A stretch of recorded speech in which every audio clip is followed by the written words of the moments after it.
नमो नमः। आप सभी का हार्दिक अभिनंदन। आइए श्री विष्णु पुराण के पंचम अंश के 7वें अध्याय का पाठन आरंभ करते हैं। कालिय दमन। श्री पराशर जी बोले, एक दिन राम को बिना साथ लिए कृष्ण अकेले ही वृंदावन को गए और वहां वन्य पुष्पों की मालाओं से सुशोभित हो गोपगण से घिरे हुए विचरने लगे। घूमते घूमते वे चंचल तरंगों से शोभित यमुना के तट पर जा पहुँचे, जो किनारों पर फेन के इकट्ठे हो जाने से मानो सब ओर से हंस रही थी। यमुना जी में उन्होंने विषाग्नि से संतप्त जल वाला कालिय नाग का महाभयंकर कुंड देखा। उसकी विषाग्नि के प्रसार से किनारे के वृक्ष जल गए थे और वायु के थपेड़ों से उछलते हुए जल कणों का स्पर्श होने से पक्षीगण दग्ध हो जाते थे। मृत्यु के अपर मुख के समान उस महाभयंकर कुंड को देखकर भगवान मधुसूदन ने विचार किया, इसमें दुष्टात्मा कालिय नाग रहता है, जिसका विष ही शस्त्र है और जो दुष्ट मुझ अर्थात मेरी विभूति गरुड़ से पराजित हो समुद्र को छोड़कर भाग आया है। इसने इस समुद्र गामिनी संपूर्ण यमुना को दूषित कर दिया है। अब इसका जल प्यासे मनुष्यों और गौओं के भी काम में नहीं आता है। अतः मुझे इस नागराज का दमन करना चाहिए, जिससे व्रजवासी लोग निर्भय होकर सुख पूर्वक रह सकें। इन कुमार्गगामी दुरात्माओं को शांत करना चाहिए, इसलिए ही तो मैंने इस लोक में अवतार लिया है। अतः अब मैं इस ऊंची ऊंची शाखाओं वाले पास ही के कदम्ब वृक्ष पर चढ़कर वायुभक्षी नागराज के कुंड में कूदता हूँ। श्री पराशर जी बोले, हे मैत्रेयी, ऐसा विचार कर भगवान अपनी कमर कसकर वेग पूर्वक नागराज के कुंड में कूद पड़े। उनके कूदने से उस महारुद्र ने अत्यंत क्षोभित होकर दूर स्थित वृक्षों को भी भिगो दिया। उस सर्प के विषम विष की ज्वाला से तपे हुए जल से भीगने के कारण वे वृक्ष तुरंत ही जल उठे और उनकी ज्वालाओं से संपूर्ण दिशाएं व्याप्त हो गई। तब कृष्णचंद्र ने उस नाग कुंड में अपनी भुजाओं को ठोका। उनका शब्द सुनते ही वह नागराज तुरंत उनके सम्मुख आ गया। उसके नेत्र क्रोध से कुछ ताम्रवर्ण हो रहे थे, मुखों से अग्नि की लपटें निकल रही थी और वह महाविषैले अन्य वायुभक्षी सर्पों से घिरा हुआ था। उसके साथ में मनोहर हारों से भूषिता और शरीर कंपन से हिलते हुए कुंडलों की कांति से सुशोभिता सैकड़ों नागपत्नियां थी। तब सर्पों ने कुंडलाकार होकर कृष्णचंद्र को अपने शरीर से बांध लिया और अपने विषाग्नि संतप्त मुखों से काटने लगे। तदनंतर गोपगण कृष्णचंद्र को नाग कुंड में गिरा हुआ और सर्पों के फणों से पीड़ित होता देख व्रज में चले आए और शोक से व्याकुल होकर रोने लगे। गोपगण बोले, आओ आओ, देखो यह कृष्ण कालीदह में डूबकर मूर्छित हो गया है। देखो इसे नागराज खाए जाता है। वज्रपात के समान उनके इन अमंगल वाक्यों को सुनकर गोपगण और यशोदा आदि गोपियां तुरंत ही कालीदह पर दौड़ आईं। हाय हाय, वे कृष्ण कहाँ गए? इस प्रकार अत्यंत व्याकुलता पूर्वक रोती हुई गोपियां यशोदा के साथ शीघ्रता से गिरती पड़ती चली। नंद जी तथा अन्य गोपगण और अद्भुत विक्रमशाली बलराम जी भी कृष्ण दर्शन की लालसा से शीघ्रता पूर्वक यमुना तट पर आए। वहां आकर उन्होंने देखा कि कृष्णचंद्र सर्पराज के चंगुल में फंसे हुए हैं और उसने उन्हें अपने शरीर से लपेटकर निरुपाय कर दिया है। हे मुनि सत्तम, महाभागा यशोदा और नंदगोप भी पुत्र के मुख पर टकटकी लगाकर चेष्टा शून्य हो गए। अन्य गोपियों ने भी जब कृष्णचंद्र को इस दशा में देखा तो वे शोकाकुल होकर रोने लगी और भय तथा व्याकुलता के कारण गदगद वाणी से उनके प्रीतिपूर्वक कहने लगी। गोपियां बोली, अब हम सब भी यशोदा के साथ इस सर्पराज के महाकुंड में ही डूबी जाती हैं। अब हमें व्रज में जाना उचित नहीं है। सूर्य के बिना दिन कैसा, चंद्रमा के बिना रात्रि कैसी, सांड के बिना गौएं क्या, ऐसे ही कृष्ण के बिना व्रज में भी क्या रखा है।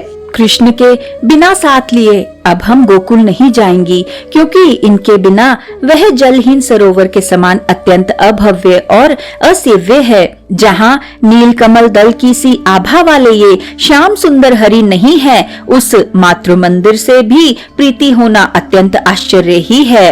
अरि खिले हुए कमल दल के सुदृश कांति युक्त नेत्रों वाले श्री हरि को देखे बिना अत्यंत दीन हुई तुम किस प्रकार व्रज में रह सकोगी? जिन्होंने अपनी अत्यंत मनोहर बोली से हमारे संपूर्ण मनोरथों को अपने वशीभूत कर लिया है, उन कमल नयन कृष्णचंद्र के बिना हम नंद जी के गोकुल को नहीं आएंगी। अरे गोपियों, देखो सर्पराज के फण से आवृत्त होकर भी श्री कृष्ण का मुख हमें देखकर मधुर मुस्कान से सुशोभित हो रहा है। श्री पराशर जी बोले, गोपियों के ऐसे वचन सुनकर तथा त्रास विवल चकित नेत्र गोपों को पुत्र के मुख पर दृष्टि लगाए अत्यंत दीन नंद जी को और मूर्छाकुल यशोदा जी को देखकर महाबली रोहिणी नंदन बलराम जी ने अपने संकेत में कृष्ण जी से कहा, हे देव देवेश्वर, क्या आप अपने को अनंत नहीं जानते? फिर किस लिए यह अत्यंत मानव भाव व्यक्त कर रहे हैं? पहियों की नाभि जिस प्रकार अरों का आश्रय होती है, उसी प्रकार आप ही जगत के आश्रय, कर्ता, हर्ता और रक्षक हैं तथा आप ही त्रैलोक्य स्वरूप और वेद त्रयमय हैं। हे अचिंत्यात्मन, इंद्र, रुद्र, अग्नि, वसु, आदित्य, मरुदगण और अश्विनी कुमार तथा समस्त योगी जन आप ही का चिंतन करते हैं। हे जगन्नाथ, संसार के हित के लिए पृथ्वी का भार उतारने की इच्छा से ही आपने मर्त्य लोक में अवतार लिया है।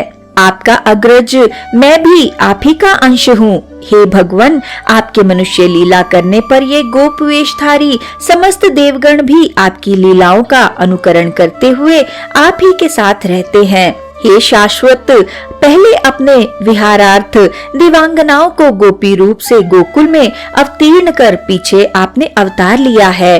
हे कृष्ण, यहाँ अवतीर्ण होने पर हम दोनों के तो ये गोप और गोपियां ही बांधव हैं, फिर अपने इन दुखी बांधवों की आप क्यों उपेक्षा करते हैं? हे कृष्ण, यह मनुष्य भाव और बाल चापल्य तो आप बहुत दिखा चुके, अब तो शीघ्र ही इस दुष्ट आत्मा का, जिसके शस्त्र दांत ही हैं, दमन कीजिए। श्री पराशर जी बोले, इस प्रकार स्मरण कराए जाने पर मधुर मुस्कान से अपने ओष्ठ संपुट को खोलते हुए श्री कृष्णचंद्र ने उछलकर अपने शरीर को सर्प के बंधन से छुड़ा लिया और फिर अपने दोनों हाथों से उसका बीच का फण झुकाकर उस नतमस्तक सर्प के ऊपर चढ़कर बड़े वेग से नाचने लगे। कृष्णचंद्र के चरणों की धमक से उसके प्राण मुख में आ गए। वह अपने जिस मस्तक को उठाता उसी पर कूदकर भगवान उसे झुका देते। श्री कृष्णचंद्र की भ्रांति, भ्रम, रेचक तथा दंडपात नाम की नृत्य संबंधिनी गतियों के ताड़न से वह महासर्प मूर्छित हो गया और उसने बहुत सा रुधिर वमन किया। इस प्रकार उसके सिर और ग्रीवाओं को झुके हुए तथा मुखों से रुधिर बहता देख उसकी पत्नियां करुणा से भरकर श्री कृष्णचंद्र के पास आईं। नाग पत्नियां बोली, हे देव देवेश्वर, हमने आपको पहचान लिया। आप सर्वज्ञ और सर्वश्रेष्ठ हैं, जो अचिंत्य और परम ज्योति हैं। आप उसी के अंश परमेश्वर हैं, जिन स्वयंभू और व्यापक प्रभु की स्तुति करने में देवगण भी समर्थ नहीं है, उन्हीं आपके स्वरूप का हम स्त्रियां किस प्रकार वर्णन कर सकती हैं। पृथ्वी, आकाश, जल, अग्नि और वायु स्वरूप यह संपूर्ण ब्रह्मांड जिनका छोटे से छोटा अंश है, उसकी स्तुति हम किस प्रकार कर सकेंगी। योगी जन जिनके नित्य स्वरूप को यत्न करने पर भी नहीं जान पाते तथा जो परमार्थ रूप अणु से भी अणु और स्थूल से भी स्थूल, उसे हम नमस्कार करती हैं। जिनके जन्म में विधाता और अंत में काल हेतु नहीं है तथा जिनका स्थिति करता भी कोई अन्य नहीं है, उन्हें सर्वदा नमस्कार करती हैं। इस कालिये नाग के दमन में आपको थोड़ा सा भी क्रोध नहीं है, केवल लोक रक्षा ही इसका हेतु है। अतः हमारा निवेदन सुनिए। हे क्षमाशीलों में श्रेष्ठ, साधु पुरुषों को स्त्रियों तथा मूढ़ और दीन जंतुओं पर सदा ही कृपा करनी चाहिए। अतः आप इस दीन का अपराध क्षमा कीजिए। प्रभु, आप संपूर्ण संसार के अधिष्ठान हैं और यह सर्प तो आपकी अपेक्षा अत्यंत बलहीन है। आपके चरणों से पीड़ित होकर तो यह आधे मुहूर्त में ही अपने प्राण छोड़ देगा। हे अव्यय, प्रीति समान से और द्वेष उत्कृष्ट से देखे जाते हैं, फिर कहाँ तो यह अल्पवीर्य सर्प और कहाँ अखिल भुवनाश्रय आप, इसके साथ आपका द्वेष कैसा। अतः हे जगत स्वामिन, इस दिन पर दया कीजिए। हे प्रभु, अब यह नाग अपने प्राण छोड़ने ही चाहता है, कृपया हमें पति की भिक्षा दीजिए। हे भुवनेश्वर, हे जगन्नाथ, हे महापुरुष, हे पूर्वज, यह नाग अब अपने प्राण छोड़ना ही चाहता है, कृपया आप हमें पति की भिक्षा दीजिए। हे वेदांत वेद देवेश्वर, हे दुष्ट दैत्य दलन, अब यह नाग अपने प्राण छोड़ना ही चाहता है, आप हमें पति की भिक्षा दीजिए। श्री पराशर जी बोले, नाग पत्नियों के ऐसा कहने पर, थका मांदा होने पर भी नागराज कुछ ढांढस बांधकर धीरे धीरे कहने लगा, हे देव देव प्रसन्न होइए। कालिय नाग बोला, हे नाथ, आपका स्वाभाविक अष्टगुण विशिष्ट परम ऐश्वर्य निरतिशय है, अर्थात आपसे बढ़कर किसी का भी ऐश्वर्य नहीं है, अतः मैं किस प्रकार आपकी स्तुति कर सकूंगा। आप पर हैं, आप पर मूल प्रकृति के भी आदि कारण है। हे परात्मक, पर की प्रवृत्ति भी आप ही से हुई है, अतः आप पर से भी पर हैं। फिर मैं किस प्रकार आपकी स्तुति कर सकूंगा, जिनसे ब्रह्मा, रुद्र, चंद्र, इंद्र, मरुदगण, अश्विनी कुमार, वसुगण और आदित्य आदि सभी उत्पन्न हुए हैं, उन आपकी मैं किस प्रकार स्तुति कर सकूंगा। यह संपूर्ण जगत जिनके काल्पनिक अवयव का एक सूक्ष्म अवयव अंश मात्र है, उन आपकी मैं किस प्रकार स्तुति कर सकूंगा। जिन सद सत कार्य कारण स्वरूप के वास्तविक रूप को ब्रह्मा आदि देवेश्वर गण भी नहीं जानते, उन आपकी मैं किस प्रकार स्तुति कर सकूंगा। जिनकी पूजा ब्रह्मा आदि देवगण नंदनवन के पुष्प, गंध और अनुलेप आदि से करते हैं, उन आपकी मैं किस प्रकार पूजा कर सकता हूँ।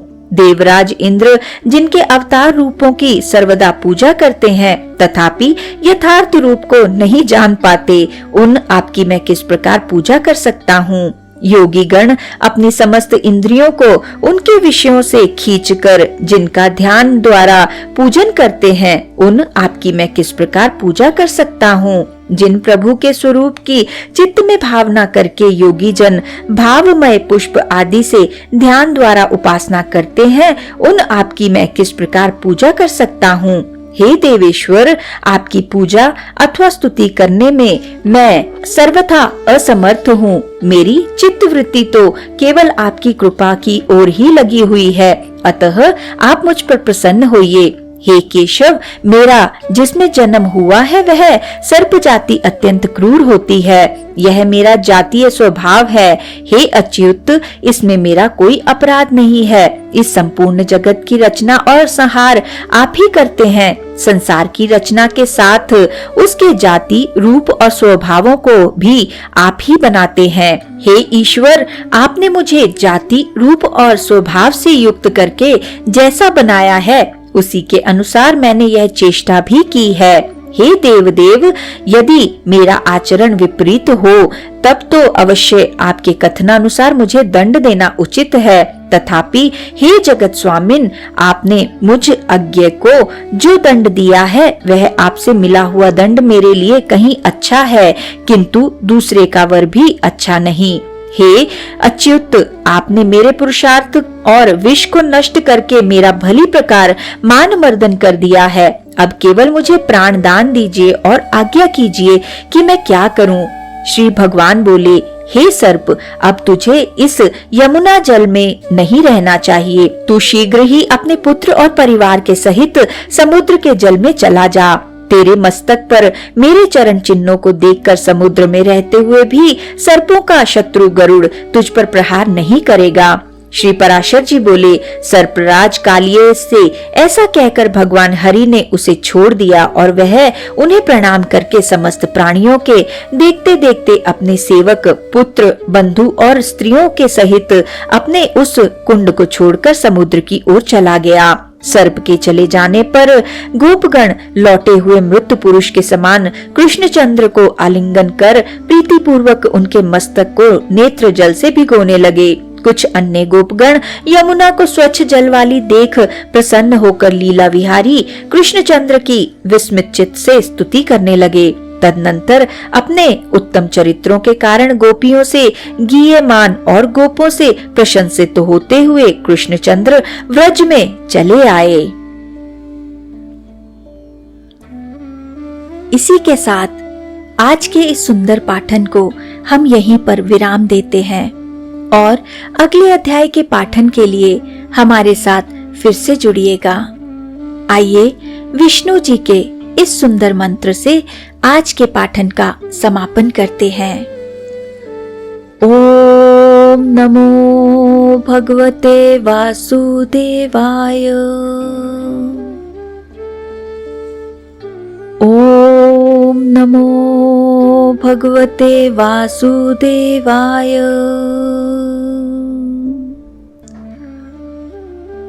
ओम नमो भगवते वासुदेवाय।